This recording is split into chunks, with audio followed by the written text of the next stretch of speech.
മുഴുവ ജ്യോതിഷത്തിലേക്ക് സ്വാഗതം. എന്ന് പറയുന്നത് കന്നി രാശി, വൃശ്ചികൻ രാശി, മകരൻ രാശി. ഈ രാശികൾക്ക് വ്യാഴം എന്ന ശക്തനായ ഗ്രഹത്തിന്റെ ഗ്രേസ് കിട്ടുന്നുണ്ട്. അതാണ് എന്ന് പറയുന്നത്. അപ്പോൾ കന്നിരാശിയിൽ കന്നിക്കൂറിൽ വരുന്നത് ഉത്രം, അത്തം, ചിത്തിര 1-2 പാദങ്ങൾ. ഇവരുടെ 11-ലാണ് വ്യാഴം. വ്യാഴം 11-ൽ നിൽക്കുമ്പോൾ ഉണ്ടാകുന്ന നേട്ടങ്ങളെപ്പറ്റി ജ്യോതിഷം പഠിച്ചു തുടങ്ങിയവർക്ക് പോലും അറിയാവുന്നതാണ്. ഏതെല്ലാം തരത്തിൽ ഇവർ ഈ രാശിയിലുള്ള ആളുകൾ പ്രവർത്തിച്ചുകൊണ്ടിരുന്നോ, ഏതെല്ലാം കാര്യത്തിന് വേണ്ടി പ്രവർത്തിച്ചുകൊണ്ടിരുന്നോ, അത് ചിലപ്പോൾ പെൻഡിങ്ങിലായി പോയി. ഉദാഹരണത്തിന് ഒരു പരീക്ഷയ്ക്ക് തയ്യാറാവുകയാണ്. ആ പരീക്ഷ സർക്കാർ മാറ്റിവെച്ചു. എന്ത് ചെയ്യാൻ പറ്റും? അപ്പോൾ വീണ്ടും അപ്പിയർ ചെയ്യുമ്പോൾ അവർ പ്രതീക്ഷിച്ചതിലും കൂടുതൽ മാർക്ക് കിട്ടും. അത്തരത്തിൽ അവർ വർക്ക് ചെയ്യും. വിവാഹം, ഇഷ്ടവിവാഹത്തിന്റെ കാലമാണെന്ന് ലോകത്തെമ്പാടും. അത് പറഞ്ഞുകൊണ്ടിരുന്നപ്പോൾ, അതിൻ്റെ രണ്ടുപേരുടെയും സ്നേഹബന്ധത്തെ താലോലിച്ചുകൊണ്ടിരുന്നപ്പോൾ ഏതെങ്കിലും ഒരാളിന് ജോലി കിട്ടി. അപ്പോൾ അത് റീതിങ്കിങ് വേണം എന്ന് പറയുന്ന അവസ്ഥയിലേക്ക് അതിൻ്റെ രക്ഷകർത്താക്കൾ അതിൽ തടയിടും. കൃത്യവയ്ക്കുകയല്ല, വേണ്ടെന്ന് പറയുകയില്ല. അപ്പോൾ അതും കാലക്രമേണ വ്യാഴന്റെ ശക്തി കൊണ്ട് ആ വിവാഹം നടക്കും. ഭൂമി ലാഭം, ഊഹക്കച്ചവടത്തിൽ വരുന്ന ഭൂമി, റിയൽ എസ്റ്റേറ്റ്, പിന്നീട് വരുന്ന വേറൊരു കാര്യം ലോട്ടറി മുതലായ കച്ചവടം, ലോട്ടറി സ്ഥിരമായി എടുക്കൽ, അതിലൊക്കെ മേന്മ അവർക്കുണ്ടാകാം. അത് ഉത്തരോത്തരം അവർക്കതുകൊണ്ട് ഗുണമുണ്ടാകും. തടസ്സങ്ങളെല്ലാം മാറ്റി വളരെ നല്ല ഒരു അന്തരീക്ഷത്തിലേക്ക്, ഉയർച്ചയുടെ പാതയിലേക്ക് ഇവരെ കൊണ്ടെത്തിക്കും എന്നത് തീർച്ചയാണ്. പ്രതീക്ഷിക്കാം, പ്രാർത്ഥിക്കണം, വിജയത്തിലെത്തും. അടുത്തത് വൃശ്ചിക രാശിയാണ്. അവരുടെ 9-ലാണ് ഇദ്ദേഹം നിൽക്കുന്നത്. വൃശ്ചിക രാശിയിൽ വരുന്നത് വിശാഖം 4-ാം പാദം, അനിഴം, കേട്ട പ്രകാരമുള്ള 9 പാദങ്ങളാണ്. ഒരു രാശിയിൽ 9 പാദം. വ്യാഴന്റെ നില അത്യന്തം ശ്രേഷ്ഠമാണ്. ദേവാനാഞ്ച ഋഷീണാഞ്ച ഗുരുകാഞ്ചന സന്നിഭം ബുദ്ധിഭൂതം ത്രിലോകേശം നമാമി ബൃഹസ്പതി. ഇതാണ് വ്യാഴന്റെ മന്ത്രം. ഇത് സിമ്പിൾ മന്ത്രമാണ്. ഇത് പഠിച്ചു പറയാൻ എളുപ്പമാണ്. അദ്ദേഹത്തിനെ നമ്മൾ ഈ മന്ത്രം പറഞ്ഞ് സ്വാധീനിക്കുക. അദ്ദേഹത്തിന് തൃപ്തി ഉണ്ടാകും. ഈ രാശിക്കാർക്ക് വൻകിട ഗുണമുണ്ടാകും. ഇവർക്ക് ജോലിയുള്ളവർക്ക് ട്രാൻസ്ഫർ, പ്രൊമോഷൻ മുതലായവ ലഭിക്കുന്നതാണ്. സർക്കാർ ഗുണം കിട്ടുന്നതാണ്.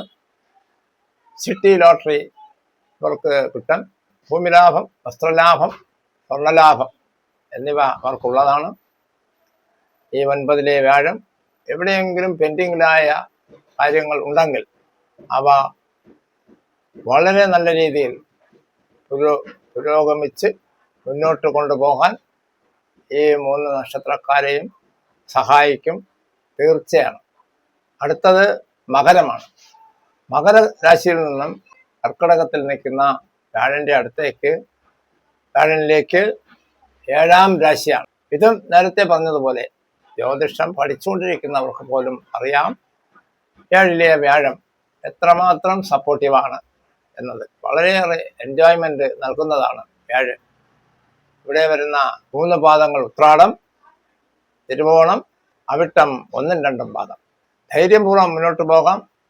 ഇവർക്ക് സിറ്റി മുതലായവയും മണി റോളിംഗ് ഇതൊക്കെ വിജയത്തിലെത്തും. നിയമതടസ്സങ്ങൾ ഉണ്ടാകാതിരിക്കാൻ ശ്രമിക്കുക. ധാരാളം ചെലവുകൾ വന്നു ചേരും. ഇനവിറ്റബിൾ ആയിട്ടുള്ള ചെലവുകൾ മാത്രം ചെയ്താൽ മതി. ഇല്ലെങ്കിൽ ദരിദ്രാവസ്ഥയിലായി പോകും. പലിശക്കെടുപ്പ്, അപ്രകാരമുള്ള കാര്യങ്ങളിലേക്ക് ചാടാതിരുന്നാൽ ഇവർക്ക് വൻപിച്ച ഗുണമാണ്. കാരണം ഇവർ മാന്യന്മാരും മാന്യകളും വാക്ക് പാലിക്കുന്നവരുമാണ്. ഉത്രാടം, തിരുവോണം, അവിട്ടം. ഉത്രാടം, തിരുവോണം, ഈ രാശിയെപ്പറ്റി പറയുമ്പോൾ മറ്റൊരു കാര്യം കൂടി പറയാൻ. ഉത്രാടം, തിരുവോണം ഇതിനിടയിൽ ഒരു 1/2 മണിക്കൂർ 3/4 മണിക്കൂർ സമയമുണ്ട്. ഉത്രാടത്തിനും തിരുവോണത്തിനും ഇടയിൽ. ഇതിനെയാണ് യഥാർത്ഥത്തിൽ അഭിജിത്ത് എന്ന് പറയുന്നത്. ഇതൊരു മുഹൂർത്തമാണ്. ചിലർ മക്കൾക്ക് ഇത് പേരിടാറുണ്ട്, സ്ഥാപനങ്ങൾക്ക് പേരിടാറുണ്ട്. ഈ മുഹൂർത്തത്തിൽ ചെയ്യുന്ന ഒരു കാര്യത്തിനും ഒരു തടസ്സവും വന്ന് ചേരുകയില്ല. ഉള്ള തടസ്സങ്ങൾ മാറിപ്പോകും എന്ന ഒരു മുഹൂർത്തമാണ് ഈ അഭിജിത്ത്. അത് ഉത്രാടത്തിനും തിരുവോണത്തിനും ഇടയ്ക്കുള്ള വളരെ കുറച്ച് സമയമാണ്. തിരുവോണക്കാർക്ക് നാട്ടിലും അന്യനാട്ടിലും ഒരുപോലെ ജോലി സാധ്യത ഉള്ളവരാണ്. ഇവർ മടിയന്മാരാകാതിരിക്കുക, മടിച്ചുകളാകാതിരിക്കുക. ഇവർക്ക് സ്വദേശവും വിദേശവും ഒരുപോലെ ഉപകരിക്കുന്നവരാണ്. അമ്മയ്ക്ക് സുഖമില്ലാത്തതുകൊണ്ട് പോയില്ല, അച്ഛന് സുഖമില്ലാത്തതുകൊണ്ട് പോയില്ല, സഹോദരി അയക്കാൻ വേണ്ടി പോയില്ല. ഇതൊക്കെ മുട്ടുശാന്തിക്ക് പറയുന്ന ന്യായങ്ങൾ മാത്രമാണ്. ആ ന്യായങ്ങൾ പറയുന്നതിന് മുമ്പ് നിങ്ങളൊരു കാര്യം ആലോചിക്കണം. എന്താണ് ആലോചിക്കേണ്ടത്? നിങ്ങൾ ഉയർന്നെങ്കിലേ അവരെ ഉയർത്താൻ കഴിയൂ. അതുകൊണ്ട് ആദ്യം നിങ്ങൾ ഉയരുക. അത് ആലോചിച്ച് മുന്നോട്ട് പോയാൽ നിങ്ങൾക്ക് വൻപിച്ച ഗുണഗണങ്ങൾ ഉണ്ടാകും. അതുപോലെ തന്നെയാണ് അവിട്ടംകാർക്കും ട്രാൻസ്ഫർ, ജോലി, പുതിയതായി തന്നെ ജോലി കിട്ടിയില്ലെങ്കിൽ തന്നെയും അവർക്ക് എംപ്ലോയ്മെന്റ് വഴി ചിലപ്പോൾ കിട്ടാൻ ഭാഗ്യമാണത്. എന്ത് തന്നെയായാലും ഭാഗ്യത്തിന്റെ അതിപ്രസരം തന്നെ അവരുടെ ജീവിതത്തിലുണ്ട്.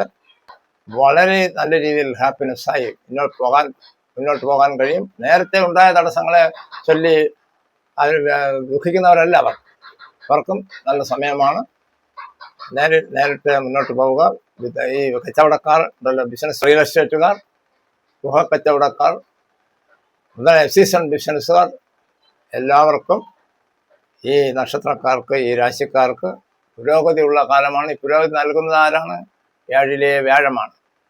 അതുകൊണ്ട് ധൈര്യമായി മുന്നോട്ട് പോകാം. ബ്രേവ്ലി യു ഗോ ഫോർവേഡ് എന്ന് നമുക്ക് അവരോട് തോളിൽ തട്ടിക്കൊണ്ട് തന്നെ പറയാൻ കഴിയും. നിരാശരാകണ്ട. കഴിഞ്ഞ നഷ്ടങ്ങളും കഷ്ടങ്ങളും മാറി വരികയാണ്. അത് ഓർമ്മിക്കുക. സന്തോഷമായിരിക്കട്ടെ. ഈ വീഡിയോ കാണുന്ന നിങ്ങൾ ഓരോരുത്തരോടും എനിക്ക് നന്ദിയുണ്ട്. ഇത് സബ്സ്ക്രൈബ് ചെയ്യുക, സഹകരിക്കുക.